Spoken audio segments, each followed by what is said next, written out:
गुरुर्ब्रह्मा गुरुर्विष्णू गुरुर्देव महेश्वरा गुरुः साक्षात् परं ब्रह्म तस्मै श्री गुरुवे नमः. जयांचे करिता स्मरण होय सकळ विद्यांचे अधिकरण. ते वंदूया श्री चरण श्री गुरूंचे. श्रुती स्मृती पुराणां आलयं करुणालयं नमामि भगवत्पादं शंकरं लोकशंकरं. शंकरं शंकराचार्यं केशवं बादरायण सूत्रभाष्यकृतो वन्दे भगवन्तो पुनः पुनः. मला वाटते अंतरी त्वावसावे तुझ्या दासबोधासी त्वा बोध व्हावे. अपत्या परी पाववी प्रेमग्रासा महाराजया सद्गुरु रामदासा. श्रीराम शुकासारिखे पूर्ण वैराग्य ज्याचे वशिष्ठा परिज्ञान योगेश्वराचे. कवी वाल्मिका सारिखा मान्य ऐसा नमस्कार माझा सद्गुरु रामदासा. जय जय रघुवीर समर्थ. सद्गुरु प्रल्हाद महाराज डॉक्टर काका व आदरणीय मंदाताईंना नमस्कार करते. जयश्रीताईंनाही नमस्कार करते. दासबोध अभ्यास वर्गासाठी जमलेल्या तुम्हा सर्व श्रोत्यांना वंदन करते. आज दशक 15 समास चौथा शाश्वत ब्रह्म निरूपण.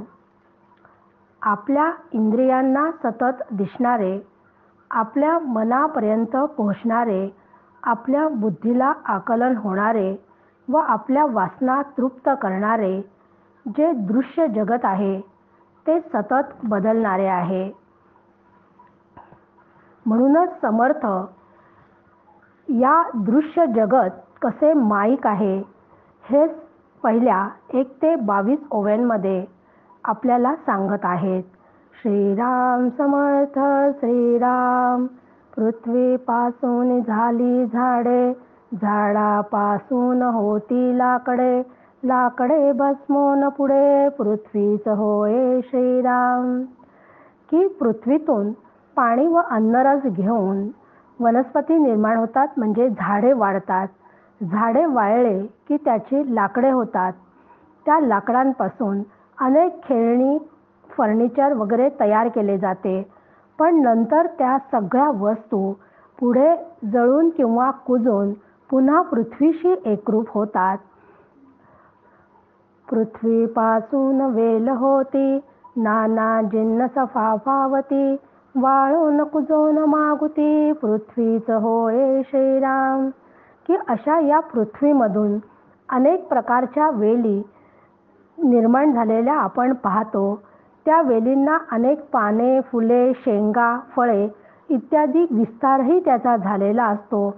पण ते संपूर्ण वेली शेवटी सगळ्या जळून वाळून कुजून पृथ्वीमयच होतात. नाना धान्यांची नाना अन्ने, मनुष्य करीती भोजने, नाना विष्ठा नाना वमने पृथ्वीच होय श्रीराम. की अनेक प्रकारचे धान्य पृथ्वीमध्ये म्हणजे जमिनीवर पिकत असते. गहू, तांदूळ आदी अनेक धान्याचे अनेक पदार्थ मनुष्य निर्माण करतो आणि ते खातो. ते खाल्लेले अन्न पचले तर त्यातून विष्ठा व न पचले तर ओकारी होऊन शेवटी पुन्हा पृथ्वीलाच मिळते. नाना पक्षादिकी भक्षिले, तरी पुढे तैसेची झाले, वाळून भस्म होऊन गेले पुन्हा पृथ्वी श्रीराम. की पशु पक्षी सुद्धा जे काही अन्न खातात त्याचेही असेच होते. त्यांची विष्ठा उन्हाने वाळून जाऊन ती पुन्हा पृथ्वीमयच होते. मनुष्य मरताच ऐका, कृमी भस्मका मृतिका, ऐशा काया पडती अनेका, पुढे पृथ्वी श्रीराम. की माणसाला मृत्यू आल्यानंतर त्याचे प्रेत तसेच पडून राहिले तर त्यात किडे होतात आणि जर त्या प्रेतावर काही संस्कार केले तर ते जळून किंवा पुरून पुन्हा पृथ्वीतच विलीन होतात. किडे झालेले प्रेतही पृथ्वीरूपच होते. नाना तृण पदार्थ कुजती, पुढे त्याची होय माती, नाना किडे मरोन जाती, पुढे पृथ्वी श्रीराम.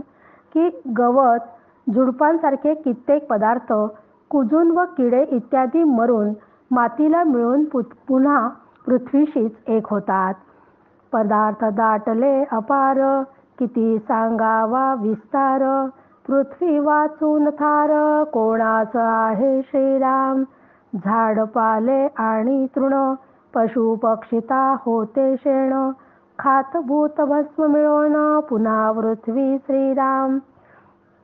की आजपर्यंत असे अगणित पदार्थ पृथ्वीशी एकरूप झालेले आहेत. त्यांना पृथ्वीशिवाय कोणती गती आहे? झाडे पाले गवत इत्यादी पशु खातात व त्याचे नंतर शेण मूत्र खत भस्म होऊन पुन्हा ते शेवटी पृथ्वीलाच मिळते. उत्पत्ती स्थिती संहारते, ते ते पृथ्वीस मिळून जाते, जितके होते आणि जाते, पुन्हा पृथ्वी श्रीराम. म्हणून जे जे काही उत्पन्न होते ते काही काळ टिकते व पुन्हा नष्ट होते व नष्ट झाल्यानंतर म्हणजे संहारानंतर पुन्हा पृथ्वीच होते. अशी ही चक्राकार प्रक्रिया सतत आढळत असते. कारणापासूनच कार्य निर्माण होते. कारणाच्या आधारावरच ते जगते आणि कारणातच पुन्हा ते विलीन होते. म्हणजे समजा माती हे कारण व मातीचे कार्य म्हणजे घट आहे. मग घट आधी नव्हता, नंतर आकाराला आला व कालांतराने तो नष्ट झाला म्हणजे तो फुटला म्हणजे नष्ट होतो म्हणजे पुन्हा तो मातीतच समाविष्ट होतो. म्हणून होणारे व जाणारे पुन्हा पृथ्वीमयच होते. नाना बीजांची राशी, विरडोन लागती गगनासी, पुढे शेवटी पृथ्वीसी मिळून जाती श्रीराम. म्हणून अनेक प्रकारच्या धान्यांची अगणित बीजे पेरल्यावर त्यातून उगवणारी उंच उंच ताटे कितीही उंच वाढली तरी ती शेवटी पुन्हा पृथ्वीलाच मिळते. लोक नाना धातू पुरती, बहुता दिवसा होय माती, सुवर्ण पाषाणाची गती, तैसीच आहे श्रीराम. की लोक सोन्या चांदींसारखे धातू संरक्षणासाठी म्हणून पूर्वीच्या काळी जमिनीमध्ये पुरून ठेवत, म्हणजे त्याचा सांभाळ करण्यासाठी कोणाचं भय नसावं म्हणून तिथं पुरून ठेवण्याची प्रथा होती. पण दीर्घकालाने त्याचीही मातीच होते. दगड व सोने याचा शेवट शेवटी सारखाच आहे. मातीचे होते सुवर्ण आणि मृतिकेचे होती पाषाण, पहा अग्नी संगे भस्मोन, पृथ्वीच होय श्रीराम. की सुवर्णकण मातीतूनच निघतात व धोंडेही मातीचेच तयार होतात. पण प्रलयाग्नीचे त्याचे भस्म होऊन ते पृथ्वीमयच होते. सुवर्णाचे जर होते, जर शेवटी कुजून जाते, रस होऊनी वितुळते, पुन्हा पृथ्वी श्रीराम. बघा, पूर्वीच्या काळी जेव्हा पैठणी वगैरे तयार केली जात तेव्हा त्याला सोन्याची जर असायची असं म्हणतात. प्रत्यक्ष माझ्या आईच्या पैठणीच्या मधून चांदी काढलेली आम्ही पाहिलं आहे. म्हणजे अशी सोन्या चांदीची जर त्या कपड्यांना असते, पण शेवटी ती जरही कुचते किंवा ती वितळवली तर तिचेही पाणी होऊन तेही शेवटी पृथ्वीरूपच होते. पृथ्वीपासून धातू निबचती, अग्नी संगे रस होती, तया रसाची होय जगती, कठीण रूपे श्रीराम. की अशा या पृथ्वीतून अनेक धातू निघतात. काही काही धातू अग्नीत घातले तर ते वितळतात, म्हणजे लोखंड आहे ते अग्नीत घातले की वितळते व त्यांना या जगात पुन्हा वेगळे वेगळे आकार दिल्यावर ते पृथ्वीसारखे कठीणच होतात, म्हणजे पृथ्वीच होतात. नाना जळासी गंधी सुटे, तेथे पृथ्वीचे रूप प्रगटे. दिवसेंदिवस जळ आटे, पुढे पृथ्वी श्रीराम. की ठिकठिकाणच्या पाण्याला जो वेगळा वेगळा गंध असतो, तो गंध मातीचाच असतो. ते पाणी आटले की ती माती पुन्हा पृथ्वीच होते. पत्रे पुष्पे फळे येती, नाना जीव खाऊन जाती. ते जीव मरता जगती, नेमस्त होय श्रीराम. की झाडाची पाने फुले फळे खाणारे अनेक प्रकारचे पक्षी कीटक आहेत. ते पक्षी कीटक मरण पावले की त्यांचीही नियमाने तीच गती होते, म्हणजे ते सुद्धा पुन्हा पृथ्वीमध्येच जातात. जितुका काही झाला आकार, तितुक्याच पृथ्वीचा आधार. होती जाती प्राणी मात्र, शेवट पृथ्वी श्रीराम. म्हणून जेवढे काही आकाराला येते त्याला नाम व रूप असते. अशा नामरूपात्मक पदार्थाला पृथ्वीच उपादान कारण आहे. मनुष्यातील जीव पृथ्वीवर निर्माण होतात, पृथ्वीवर जगतात व मृत्यूनंतर पुन्हा पृथ्वीरूपच होतात. हे किती म्हणून सांगावे, विवेके अवघेची जाणावे. खांजणी भांजणीचे समजावे, मूळ तैसे श्रीराम. की असे वर्णन किती करावे, विचाराने सगळा तपशील जाणता येतो. सृष्टीच्या उत्पत्तीचे व लयाचे वर्म याच रीतीने समजून घ्यावे लागते. आप आळोन पृथ्वी झाली, पुन्हा आपीच विराली. अग्नियोगे भस्म झाली, म्हणून या श्रीराम. की या सृष्टीची निर्मिती ज्या पंचमहाभूतांनी झालेली आहे, ती पंचमहाभूते सुद्धा शेवटी या पृथ्वीतच, म्हणजे या ब्रह्मांडातच पुन्हा ती जिथून आली तिथेच लय पावतात. आप आळोन पृथ्वी झाली, पुन्हा आपीच विराली. अग्नियोगे भस्म झाली, म्हणून या श्रीराम.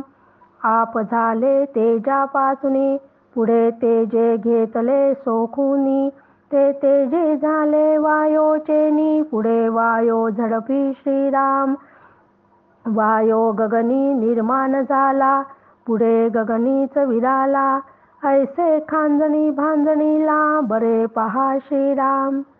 की पाण्यापासून पृथ्वी निर्माण होते, म्हणजे पाण्याचे धनीभवन होऊन पृथ्वी झाली आहे.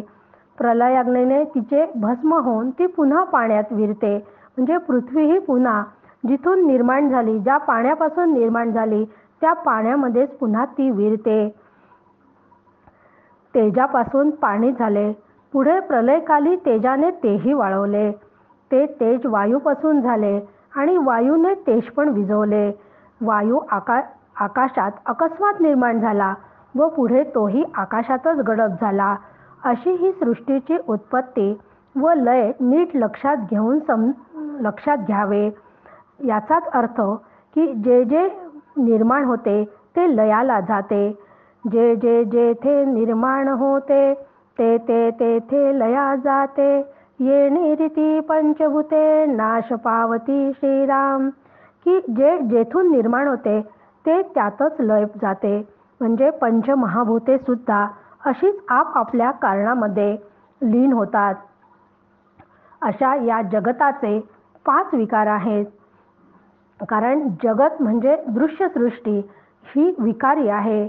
दृश्य वस्तू कालाधीन असते, म्हणजे ती पूर्वी नव्हती, आता ती दिसते व कालांतराने ती मोडते अथवा नाश पावते.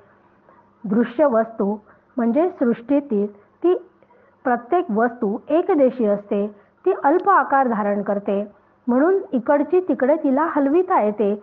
एकाच वेळी सर्व ठिकाणी ती असू शकत नाही. ही समोर खुर्ची आहे, खुर्ची इथे ठेवलेली आहे म्हणून ती स्वयंपाकघरात नाही, म्हणजे एकाच वेळी ती सर्व ठिकाणी असू शकत नाही, पण तिला इकडून तिकडे हलविता येते. दृश्य वस्तू सतत विकार पावते, म्हणजे त्या वस्तूंना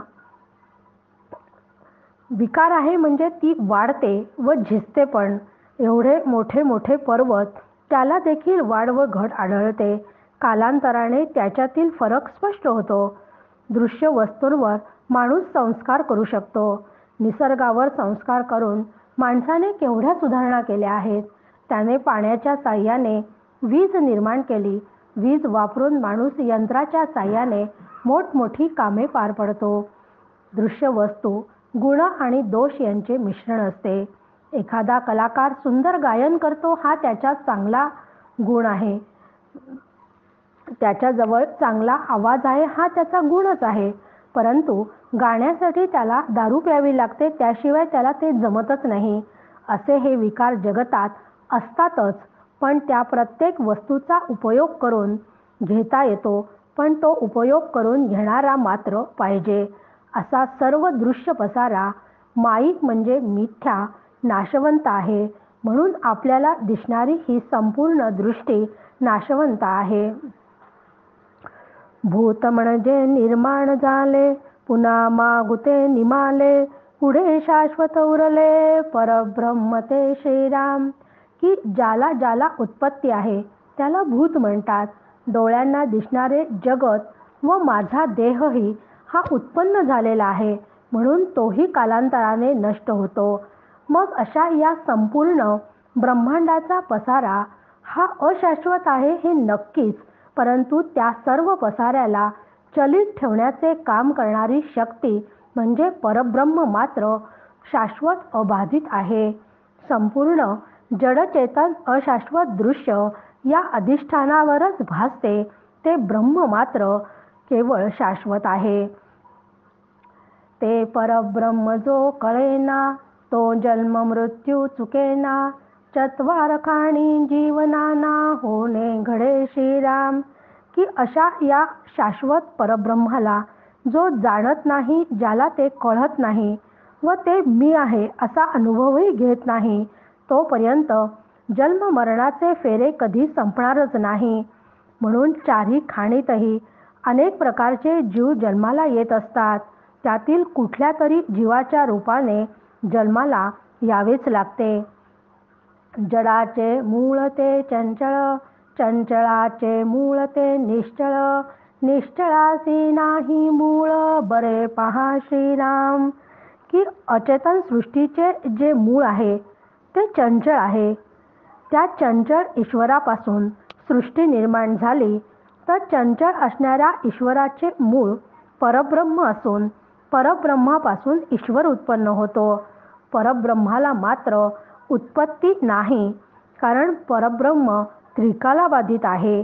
जे तिन्ही काळात असते नाही असे कधी होतच नाही, ते परब्रह्म होय. पूर्वपक्ष म्हणजे झाले, सिद्धांत म्हणजे निमाले, पक्षातीत जे संचले, परब्रह्म ते श्रीराम. की काही लोकांना दृश्य सृष्टी सत्यत्वाने निर्माण झाली आहे असे वाटते, त्यामुळे ते सृष्टीला सत्य समजतात, त्याला पूर्वपक्ष म्हणतात. तर काही लोकांना अंधारात दोरी पडलेली असताना साप आहे असे वाटते, परंतु त्या दोरीवर प्रकाश पडल्याबरोबर येथे साप नसून दोरी आहे हे ज्ञान होते. ज्ञान झाले की दोरीवरील साप निवृत्त होतो. अगदी तसेच एकदा जगाचे मिथ्यत्व लक्षात आले की सृष्टी मिथ्या आहे याचे ज्ञान होते. ज्ञानाने सृष्टी निवृत्त होते, याला सिद्धांत पक्ष म्हणतात. जोपर्यंत ब्रह्मज्ञान होत नाही तोपर्यंत पूर्वपक्ष सिद्धांत पक्ष हा खेळ चालतो. ब्रह्म मात्र या दोन्हीहूनही अलिप्त आहे. ते सर्वत्र सदा समव्यापून आहे. त्यात पूर्वपक्ष उत्तर पक्ष असा कुठलाच भेद नाही. पण हे लक्षात येण्यासाठी मात्र अनुभव असावा लागतो. म्हणून 27व्या ओवीत समर्थ आपल्याला सांगत आहेत, हे प्रचितीने जाणावे, विचारे खुणेसी बाणावे, विचारे विण शिणावे, तेची मूर्खपण श्रीराम. अशा या ब्रह्माचा अनुभव शास्त्रशुद्ध विचाराने घ्यावा लागतो. त्या अनुभवाला स्थिर करावे लागते. असा अनुभव सत्पुरुषांना साक्षात आलेला असतो. म्हणून त्यांचा हा अनुभव आल्यानंतर ते म्हणतात, समर्थ म्हणतात की ऐसे सर्वत्र सदा संचले, रीता ठाव या राघवे वीण नाही. ज्ञानेश्वर महाराजांना असे वाटते की भरला घनदाट हरी दिसे, तर तुकाराम महाराज म्हणतात की त्रिभुवन संचले विठ्ठले गा. असा त्यांचा साक्षात अनुभव आहे की या सृष्टीमध्ये एका ब्रह्माशिवाय दुसरं काहीच नाही, असा साक्षात अनुभव अशा सत्पुरुषांनी घेतलेला असतो. त्यांचा अनुभव असा की संपूर्ण दृश्य जगताला, म्हणजे ज्याला आपण चंचल म्हणतो, ते एका शाश्वत अदृश्य आणि निर्विकारी तत्वाच्या म्हणजे निश्चळाच्या आधारावर आहे. ते निश्चळ तत्व इंद्रियांना दिसत नाही, पण ते आहे. मन व वाणी त्याच्यापर्यंत कधीच पोहोचत नाही, पण ते आहे. बुद्धी त्याचे आकलन करू शकत नाही, पण ते आहे. त्याच्यापुढे काळाची सत्ता चालत नाही, कारण ते कधीही बदलत नाही. त्याच्या ठिकाणी राग द्वेष काम क्रोधादी विकार, कसलाही मोह भ्रम नाही. सुख दुःखादी द्वंद्वे आणि भयचिंता अशा मानसिक पीडा त्याच्यापाशी नाही. त्याला कधीच येणे जाणे नाही. असे निरंतर असणारे निश्चळ शाश्वत तत्व दृश्य जगतातील सर्व कार्यकारण संबंध केवळ साक्षीपणाने पाहतो आणि असा तो स्वयंप्रकाश साक्षी आपले स्वरूप आहे, त्याला शाश्वत ब्रह्म म्हणतात. असा हा संपूर्ण विचार साधकाला समजून घेण्यासाठी केवळ विचार विचार आणि विचार हे एकच साधन आहे. पण आपण मात्र विचार सोडून इतर सर्व करतो. त्यासाठी रोज 13 माळी जप करतो, महिन्यातनं एकदा पारायण, रोज पूजापाजी करतो, वर्षातून एकदा तीर्थयात्रा, अशा या फुटकळ साधना करतो. या साधनामधून थोडंफार पुण्य मिळतेच, पण हे सर्व अगदी सुरुवातीला ठीक आहे हो. पण त्यापुढे जाण्याचा कधी विचार करायला हवा ना. जसे आपण शाळेत गेल्यानंतर पहिल्या वर्गामध्ये आधी बाराखडी शिकतो, अ आ इ शिकतो. त्यानंतर त्या बाराखडीपासून शब्द तयार करायला शिकतो, शब्दाचं वाक्य तयार करतो आणि वाक्य तयार केल्यानंतर अस्खलितपणे ते वाचायला सुरुवात करतो. म्हणजे पहिल्या वर्गात केलेला आपण अ आ इ ची जो करतो अभ्यास, तो आपण मोठा झाल्यावर करत नाही ना, नाहीतर लोक त्याला हसतील. मग अशाच जशा या शिक्षण घेताना या सगळ्या पायऱ्या लक्षात घ्याव्या लागतात आणि पहिलं अ आ इ आपण लिहिणं सोडून देतो. मग मी जर मोठी झाल्यावरही अ आ इ लिहित असेल तर लोक मला हसतील. अगदी तसेच परमार्थातही आहे. सुरुवातीला आवड निर्माण होईपर्यंत पारायण तीर्थयात्रा सगळं ठीक आहे, पण पुढच्या वर्गात जाण्यासाठी सद्ग्रंथांचा अभ्यास करून विचाराच्या साह्याने सत्याचा शोध घेणे हेच तर मनुष्य जन्माचे साध्य आहे. पण असे न करता केवळ विचारा वाचून ब्रह्मज्ञानासाठी अनेक प्रकारच्या खटपटे करून केवळ क्षीणच येतो. त्याला समर्थ मूर्खच म्हणतात. ज्ञानी भिडेने दडपला, निश्चळ परब्रह्म कैसे त्याला, उगाच करीतो गलबला, मायेमध्ये श्रीराम.